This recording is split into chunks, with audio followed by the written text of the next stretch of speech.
Saludamos con nuestro primer invitado. Ya se encuentra con nosotros vía telemática el doctor Juan Carlos Salazar, abogado defensor de uno de los policías que investigó el caso denominado León de Troya. Ustedes ya conocen los antecedentes de este caso, de que indagó los supuestos vínculos con la mafia albanesa, vínculos al más alto nivel.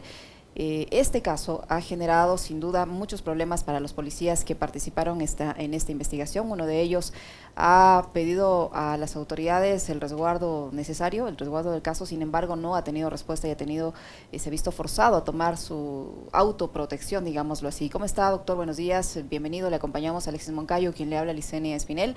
Ayer se viralizó un video en el que el policía Rodney Rangel denuncia la persecución por parte del Estado, la negativa de las autoridades competentes a otorgarle la protección necesaria, y anunció que él ha tenido que verse forzado a autoprotegerse, a él solo concederse sus propias medidas de protección, y el temor que tiene a las represalias por haber hecho su trabajo y participado de esta investigación que salpica a los más altos niveles del poder en nuestro país. Buenos días, bienvenido. ¿Qué está pasando ahora mismo con su defendido? ¿Cuál es la situación en la que él se encuentra? Le escuchamos. Buenos días, mi querida Licenia, Alexis, qué gusto poder estar con ustedes y poder compartir con todas aquellas personas que nos escuchan y nos pueden ver a través de las plataformas. El día de ayer, el oficial Rengel dio un mensaje al país sumamente grave y sumamente delicado. ¿Por qué razón? Porque estamos vislumbrando a un ciudadano sin su uniforme en un momento dado. Estamos viendo al hombre de carne y hueso que tiene miedo, que tiene temor, que solicitó protección y que no tuvo protección, que inclusive él en ese video dice: me tuve que poner a buen recaudo.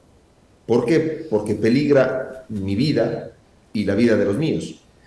Y me quedo con una frase del teniente cuando al final de su video, palabras más, palabras menos, termina diciendo: yo no tuve la culpa que en mitad de la investigación que llevaba se cruzó un pariente del presidente de la República.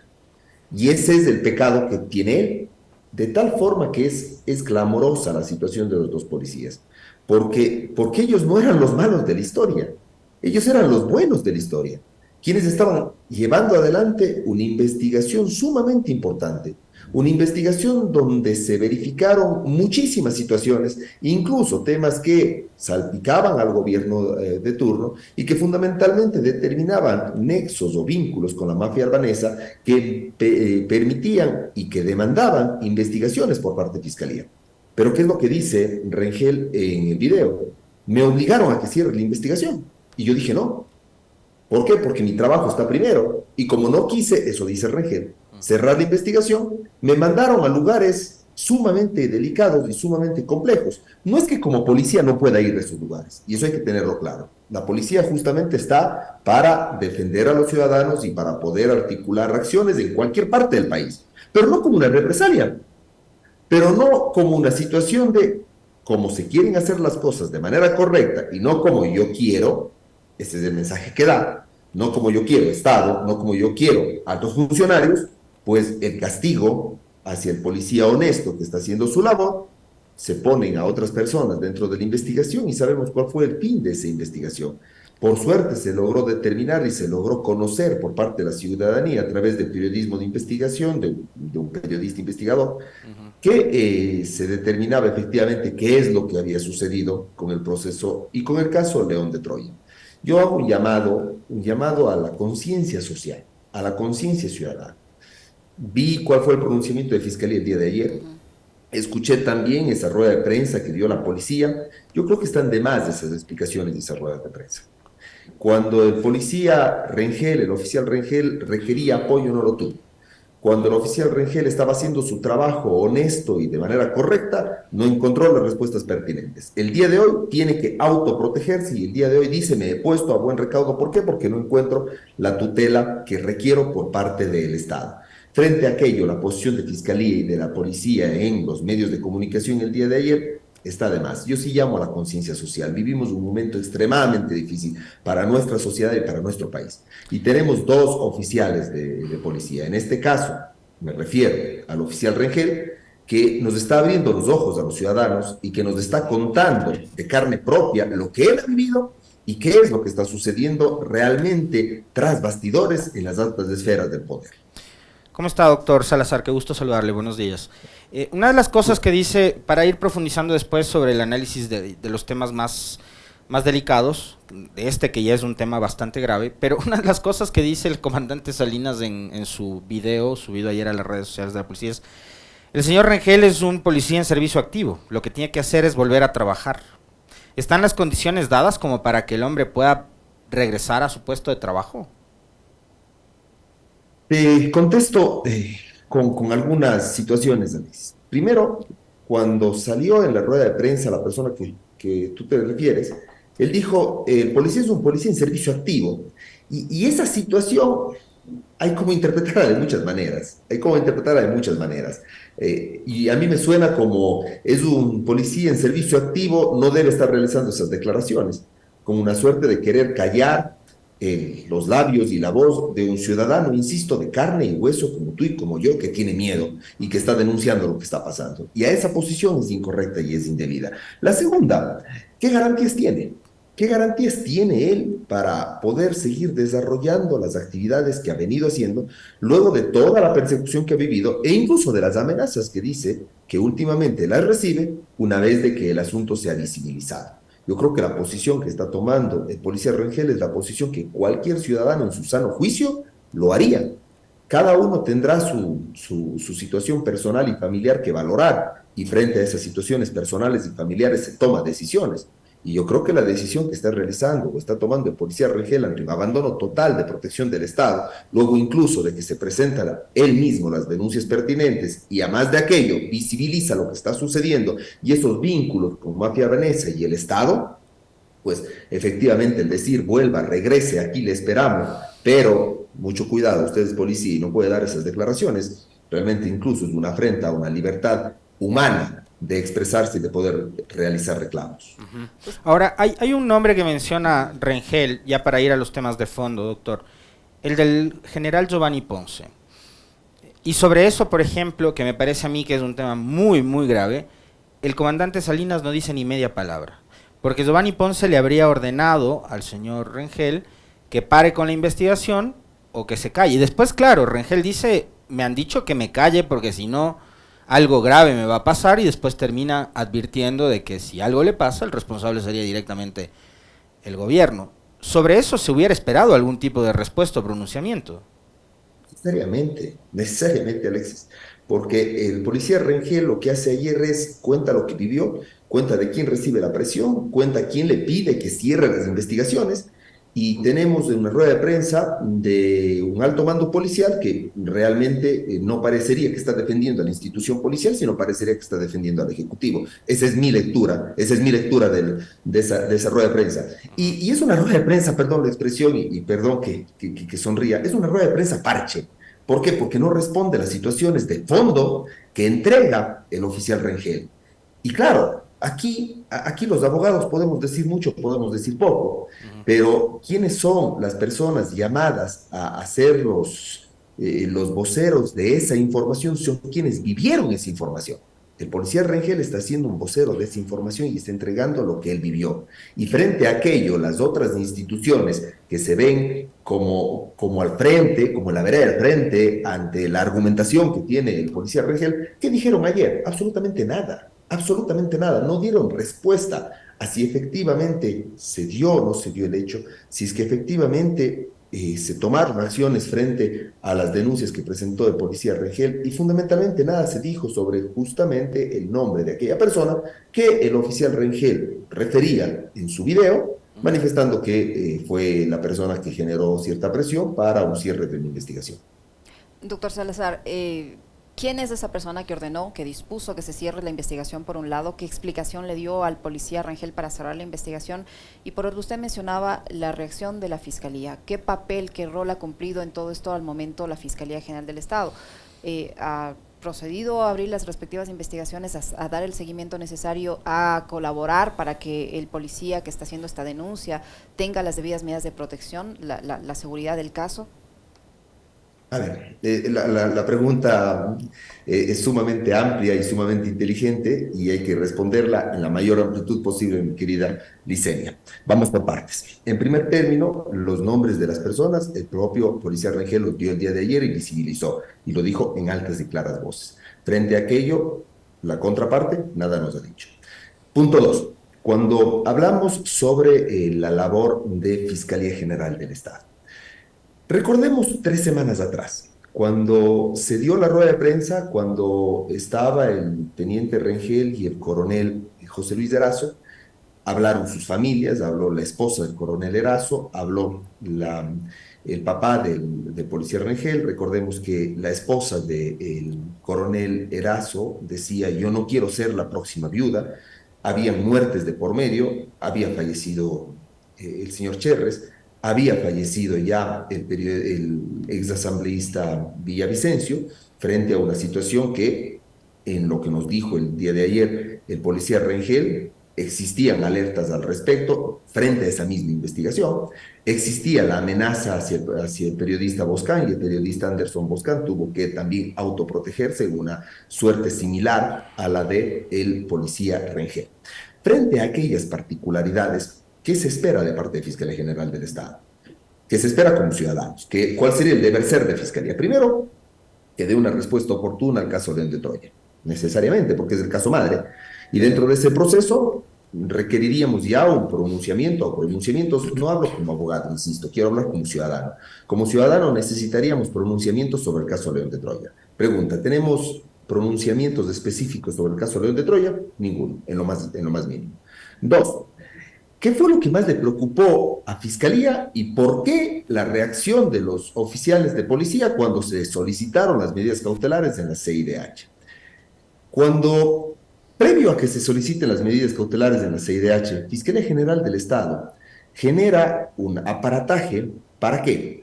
Para descubrir una infracción menor, una infracción pequeña, una infracción que en nuestro sistema tiene una penalidad que no supera los 5 años, muy pequeña, que es la divulgación de información. Y claro, monta una estructuración muy fuerte, con ingentes recursos, para descubrir de qué manera o de qué forma los ciudadanos y el periodismo que maneja investigación llegó a conocer León de Troya. Y nosotros nos preguntamos, ¿no nos interesa más que León de Troya sea resuelto? ¿No nos interesa más que podamos visibilizar de manera oficial a través de Fiscalía y la función judicial esos vínculos del gobierno con la mafia albanesa? No nos interesa más de eso como ciudadanos. Insisto, yo creo que no debemos pensar como sujetos procesales dentro de un conflicto, ni tampoco debemos ser miopes frente al posicionamiento que podemos tener como abogados defensores de una u otra persona. Es un proceso y es un conflicto que nos interesa como ecuatorianos. Y como ecuatorianos lo importante es que se resuelva el fondo del asunto, no las cosas pequeñas. El día de ayer fue así, el día de ayer en las ruedas de prensa o en los comunicados se intentaba poner parches. Y frente a aquellas ruedas de prensa y aquellos comunicados, como ciudadano, insisto, pregunto, ¿qué pasó con León de Troya? ¿Cuál es la vinculación real, efectiva y comprobada entre el gobierno y la mafia albanesa? Eso queremos saber los ciudadanos. ¿Cuántos procesados existen respecto a esa causa? Y no tenemos respuesta alguna. De tal manera que la duda enorme que se genera, la interrogante enorme que se genera, insisto, como ciudadanos es, ¿a quién protege? ¿Por qué ese silencio? ¿Qué intentan ocultar? Y esperamos que la verdad salga a la luz lo más pronto posible. Ahora, doctor, esa verdad de la que usted habla, y por supuesto nosotros también estamos pendientes y a la expectativa de que eso ocurra. Además, este no es el único caso en el que están, digamos, involucrados o envueltos asesinatos. Me refiero al de Cherres. Vemos lo que sucedió con el alcalde de Manta, lo que ha pasado con el candidato Villavicencio, pero vemos que el avance de las investigaciones es muy lento. Entonces, esa verdad se podrá descubrir mientras la fiscalía siga siendo manejada de la forma en la que hasta ahora, y siga la fiscal siendo más un operador político que eso, justamente, que una fiscal. Desgraciadamente, la fiscalía nunca puede ser un operador político, pero en la actualidad lo es, y eso es terrible. Fiscalía no puede hacer números políticos. La fiscalía, el momento que hace números políticos, perdió la objetividad, que es uno de los principios básicos que gobierna la estructuración de fiscalía. Y la Corte, cuando hace números políticos, rompe ese principio de búsqueda de verdad social, que es lo que tiene la función judicial. Tenemos y vivimos momentos difíciles en el país. El asesinato del asambleísta y candidato a la presidencia, Villavicencio, es un hecho muy lacerado, que lacera muchísimo, muy importante y que lacera al extremo la conciencia social y la historia del país. Y ese hecho no puede terminar simplemente con el procesamiento a autores directos. Debemos llegar como Estado y como sociedad a los autores intelectuales. Y claro, si es que nosotros revisamos el audio y escuchamos nuevamente el audio del policía Rangel, vemos que el policía Rangel en su audio se refiere incluso a todas aquellas alertas que se habían dado sobre el periodista Boscán, sobre el candidato Villavicencio, sobre el asunto de Cherres, y todo ello estuvo enlazado al caso León de Troya, y todo eso estuvo enlazado al trabajo investigativo que realizaban los dos oficiales frente a León de Troya.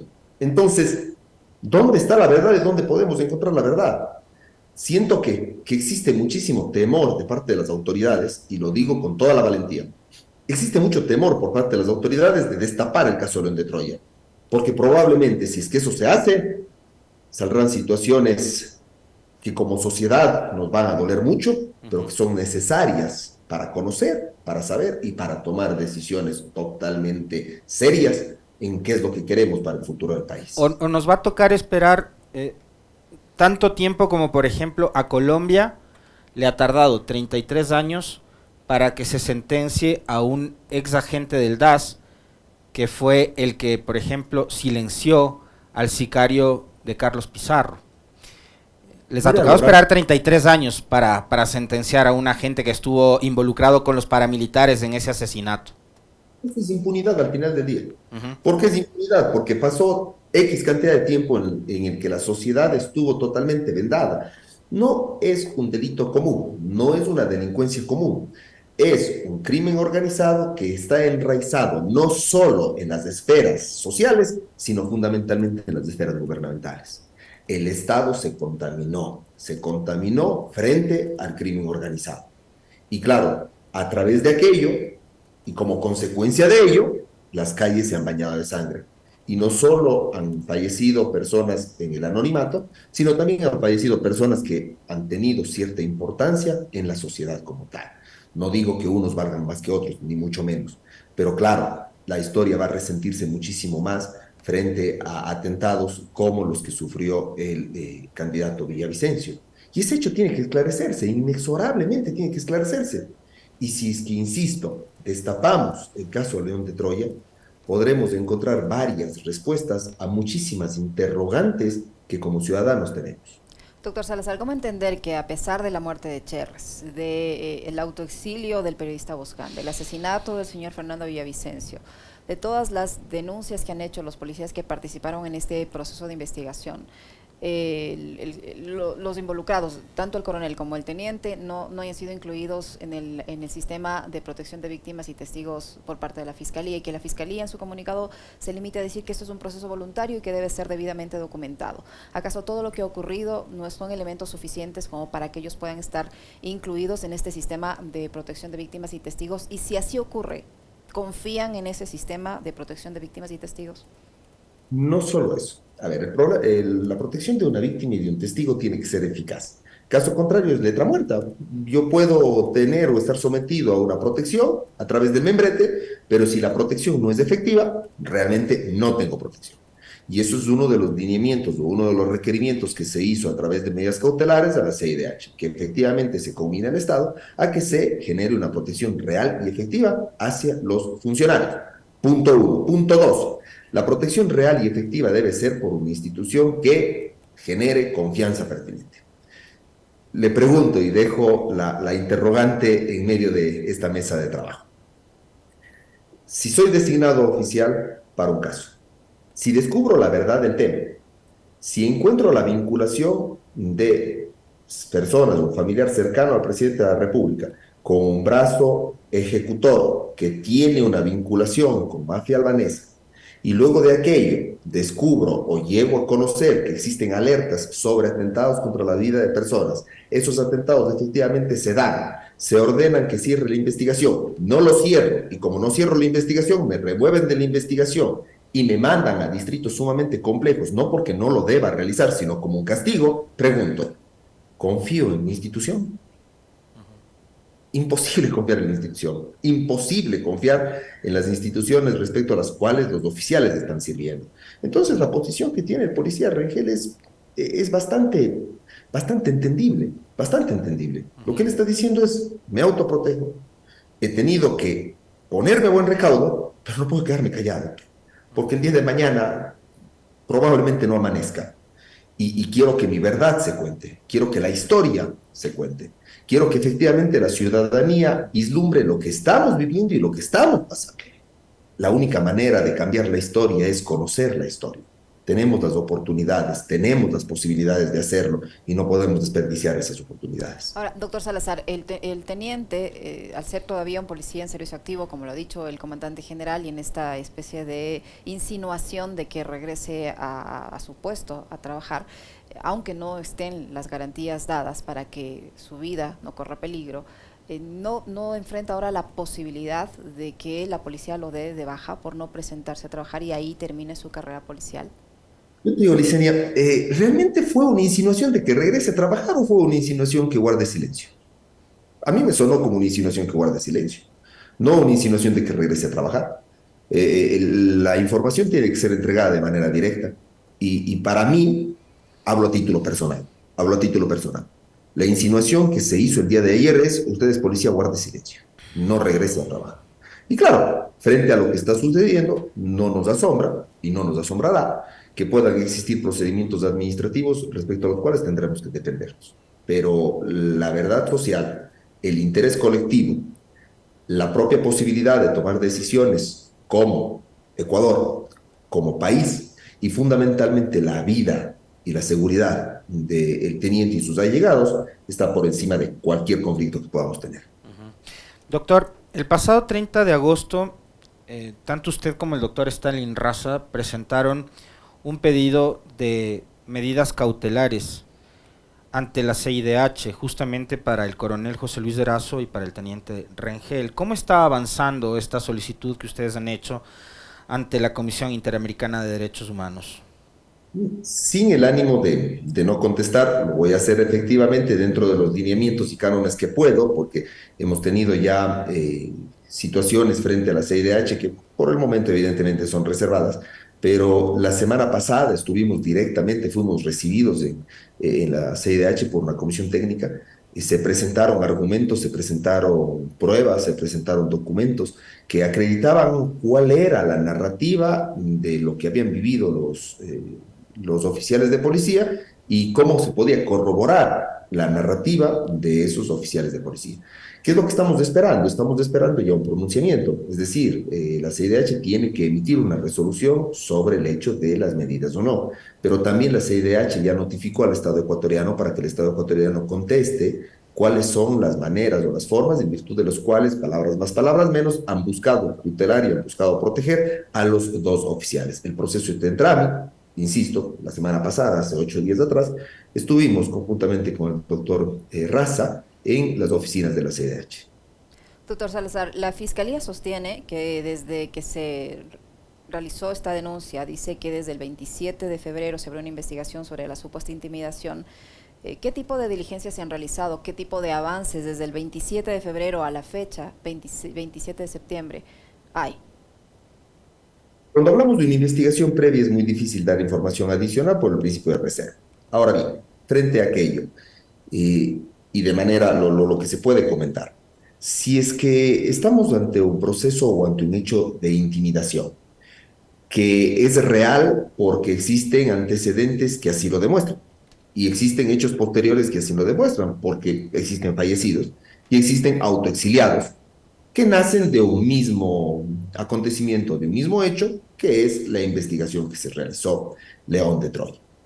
Frente a aquello, Eh, ¿Puede una investigación, si bien normativamente una investigación de este tipo podría durar un año, una investigación que va llevando más de medio año, más de 6 meses, es eficaz? Realmente no es eficaz. Es una investigación, si es que dura más de 6 meses ante acontecimientos tan graves y tan puntuales, que camina a paso de tortuga. Y frente a ello, las personas deben tomar decisiones. Una de ellas, decisión completamente personal y familiar, la del policía Rengel, que es totalmente aceptable desde mi punto de vista.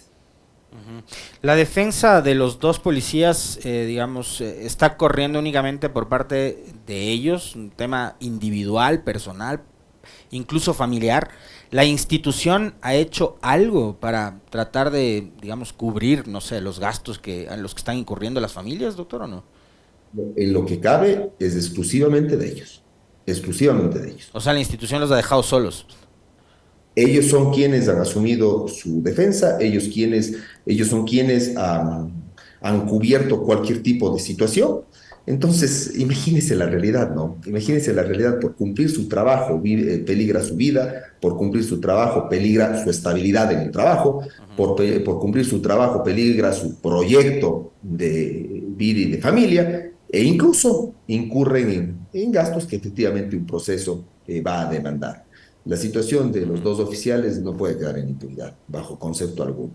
Y es algo que nosotros como ciudadanos, insisto, como ecuatorianos, saquémonos del saco de abogados y quitémonos, incluso ustedes, desde el buen punto de vista, digo, la toga de periodistas, pensemos como ciudadanos todos.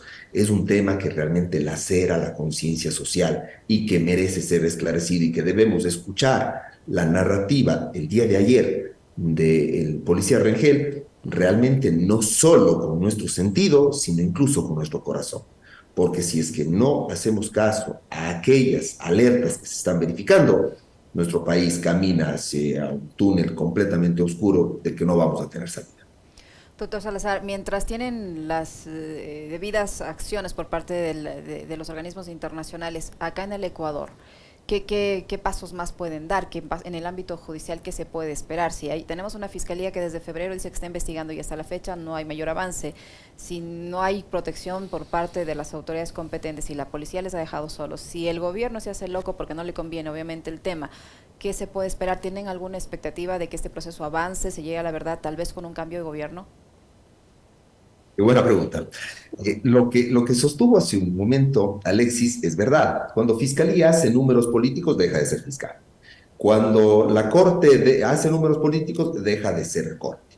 Cuando tenemos un gobierno que efectivamente tiene algo que contarnos y no nos quiere contar, porque si es que lo hace, puede salir salpicado, como efectivamente lo está ante el caso León de Troya. ¿Qué es lo que nos espera? ¿Cuál sería la expectativa que podríamos tener? Efectivamente, una reestructuración de esas instituciones, porque únicamente con una reestructuración de esas instituciones podremos como ciudadanos generar nuevamente esa confianza a la majestad que representa la Administración de Justicia, a la objetividad que representa la Fiscalía General del Estado y fundamentalmente a aquel timón que representa el Ejecutivo.